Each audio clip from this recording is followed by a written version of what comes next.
লালটু, বাঘ ও কুকুরের পার্থক্য বলতো দেখি বাবা। বাঘ লিখতে দুটো অক্ষর লাগে, বয়াকার ঘ বাঘ। আর কুকুর লিখতে তিনটে অক্ষর লাগে, কয়সু কয়সু র কুকুর। বাঘের মধ্যে ক নেই আর কুকুরের মধ্যেও ব নেই। বাঘকে পোষ মানাতে হলে ডেলি মাংস দিতে হয়, আর কুকুরকে পোষ মানাতে হলে মুখে একটু করে সামনে একটা বিস্কুট দিলেই হলো, সাথে সাথে কুকুরটি পোষ মেনে যায়। বাঘের লেজ সোজা থাকে কিন্তু কুকুরের লেজ সব সময় বাঁকা থাকে। কোনো মানুষকে যদি বাঘ বলে ডাকা হয় তাহলে সে খুব আনন্দ পায়, কিন্তু কোনো মানুষকে যদি কুকুর বলে ডাকা হয় তাহলে সে রেগে গিয়ে একদম তেড়ে গিয়ে মারতে আসে। তারপরে রাস্তাঘাটে বেরোলে আমরা গাড়ির নিচে চাপা খাওয়া কুকুরের ডেড বডি দেখতে পাই, কিন্তু রাস্তাঘাটে কখনো বাঘের ডেড বডি দেখতে পাই না।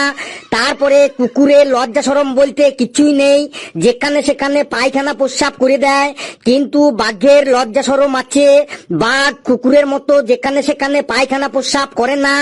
তারপরে কুকুর যখন প্রস্রাব করে তখন এক পা তুলে প্রস্রাব করে, কিন্তু বাঘ প্রস্রাব করার সময় কোনো পাই তুলে না। তারপরে ভাত